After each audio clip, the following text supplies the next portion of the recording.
श्री किशोरी जिद करती हैं, अपनी सब सखीन को देख रही हैं। ये सब सखी माथे पे मटका में दही भर के मथुरा बेचवे जाती है। तो श्री जी भी आज कीर्ति मैया से कह रही हैं, मैया मैं भी दही बेचने जाऊंगी, मैं भी जाऊंगी इन सखीन के संग, मैं भी दही बेच के आऊंगी। कीर्ति मैया बोली, नाना लाली, अरे तू वृषभान जी की लाली है या ब्रज के मुखिया हैं वृषभान बाबा, बरसाने के मुखिया हैं श्री वृषभान जी। अब इनकी लाली जाके दही बेचेगी तो लोग क्या कहेंगे। इतने में ही आ गए श्री वृषभानु बाबा। वृषभानु बाबा ने पूछी, कहाँ बात चल रही है मैया में और लाली में? बोले देखो तो सही, तुम्हारी लाली को कछु नयो भूत चढ़े हो, कह रही है कि दही बेचने जाऊंगी। तो वृषभानु बाबा बोले, या में गलत कहा है?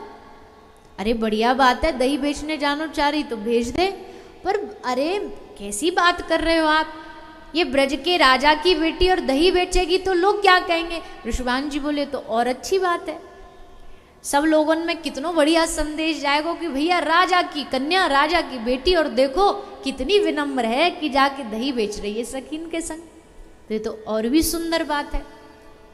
अब तो महाराज श्री जी को मन को भाव पूरो है गयो, बड़ी प्रसन्न हुई। आज हम दही बेचने सखीन के संग जाएंगे। ललिता, विशाखा, चित्रा, चंपकलता, इंदुलेखा, सुदेवी, भूदेवी, रंग देवी, सबको इकट्ठो करो श्री राधा रानी ने। ये सब राधा रानी की 8 सखी हैं, अष्ट सखी हैं। ये जैसे ठाकुर जी के अष्ट सखा आप सुन रहे हो ना बीच बीच में, ये श्री जी की अष्ट सखियां हैं, 8 सखियां हैं। सबको तैयार करके श्री जी आज गोप कन्या बन गई, और गोप कन्या बन के सर पे माथे पर अपनों दही को मटका रख के बेचने के लिए चल पड़ी। जाते जाते कीर्ति मैया पूछ रही हैं कि कब तक लौटेगी। अब श्री जी कहा बताएं कब तक लौटेंगी, क्यों? क्योंकि भैया दही तो बस एक बहानो है, असल में सबरी गोपी जानो कहाँ जा रही हैं? कहाँ जा रही हैं? श्याम सुंदर से मिलने जा रही हैं, श्याम सुंदर के दर्शन करने जा रही हैं। तुम सारी सखी बोली, मैया बस अब तू चिंता ना कर, ने कहा दे रह जाए तो चिंता करवे की बात ना, हम यहाँ के संग हैं, तू सो जाइयो आराम से, कह के लाली को हाथ पकड़ के सारी सखी श्री जी को लेकर के चल पड़ी। श्री कीर्ति मैया पीछे से कह रही, ध्यान रखियो मेरी लाली को। बोला हाँ तू चिंता मत कर मैया, और लेके पहुंच गए नंदगांव की गली में। वहां जाके आवाज लगा रही है, अरे कोई दही ले लो, अरे कोई दही ले लो। अब वो आवाज दुनिया के लिए नहीं लगा रही है, वो आवाज उसी के लिए लगा रही है जो सुन ले और आ जाए बाहर। तो जोर जोर से आवाज लगा रही नंद भवन के बाहर, और ठाकुर जी चतुर सुजान निकले नहीं भीतर से बाहर।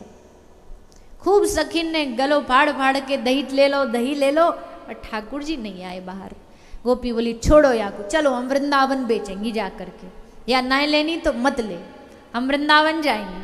तो सब सखीन को लेके श्री जी को लेकर के सांझ थोड़ी थोड़ी होने आई है, सब चली गई वृंदावन। वृंदावन गई, वृंदावन में थोड़ी बहुत दही बेची, थोड़ो थोड़ो मौसम ने गड़बड़ सी होने लगी, तो सब बोली कि जल्दी जल्दी चलो भैया, धूल आ रही है, ऐसे लग रही है कि वर्षा होने वाली है, मोर नाच रहे हैं, जल्दी चलो। तब सबरी गोपी जमुना जी की ओर बढ़ी, क्योंकि वह समय तो जो आने जाने को साधन हो वो नाव ही नाव में बैठ के यमुना जी पार करके यहाँ वृंदावन से आनो। सब गोपी बोली चलो चलो, यमुना जी को जल स्तर बढ़ रहा, नौका देखो नौका देखो। चारों तरफ नौका ढूंढने लगे, चारों तरफ नौका ही नौका, पर भैया नौका चलाने वालों कोई नहीं। तभी दूर ठाड़ो एक गमछा बांधे एक नाविक खड़ो दिखाई दियो।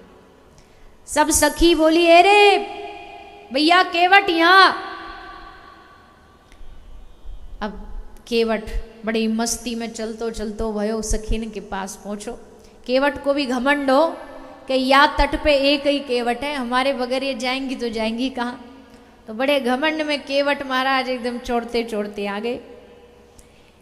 किशोर वर्ण का केवट, एक गमछा कंधा पे, एक माथे पे बंधो है और गातो जा रहे हो, ये जग नैया हमार, नैया में हम हैं और हम ही किनार। गातो मस्ती में गातो गातो जा रहे हो। सखी बोली, ए गमछा वाले यहाँ सुन, हमारी बात सुन। बोले हाँ बोलो। बोले हमको बरसाने तक पहुंचा दे, हमको वहां तक ले जा। अब गोपी कह रही है, ललिता कह रही है हमको बरसाने तक पहुंचा दे। अजीब केवट है, ललिता को देख ही नहीं रहा। ललिता कह रही बरसाने पहुंचा दे, उसकी नजर ललिता की तरफ है ही नहीं, वो बस श्री जी को अपलक निहार रहा है, एक टक वहीं श्री जी को देख करके निहार रहा है। और फिर मुस्कुरा के बोला बैठ जाओ। सब सखी बैठन लगी तो बड़े गुस्सा में बोलो, तुम्हारे पैर तो मैले ना आए, पहले पैरन न धो लो। सखी बोली, हमारे पैर धोने की बात कर रहे हो, लग रहे हो ब्रज में नयो नयो आयो तो पतो ना है, हमें लगे हमारे तो पैर मैले, तेरो तो कछु मन मैलो सो लग रहे हो। जब ते देखो हमारी श्री जी को ही देखे जा रहे हो, जब ते देखो श्री जी को ही देखे जा रहे हो।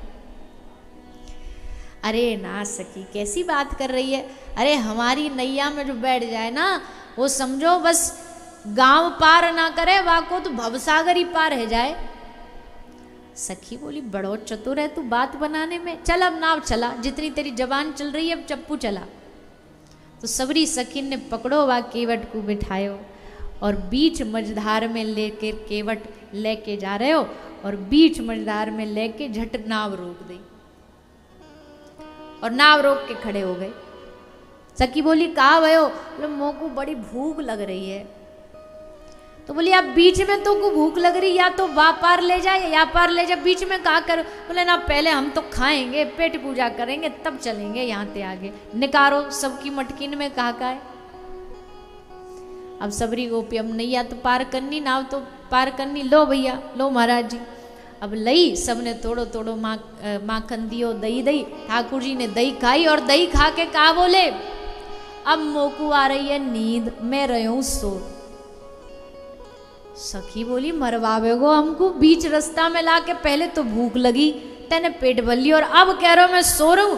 और ठाक एकदम चित्त पड़ के नाविक तो सो गए। अब सखी घबरा में, अब जब सोयो ना केवट, तो तुरंत श्री जी की नजर पड़ी।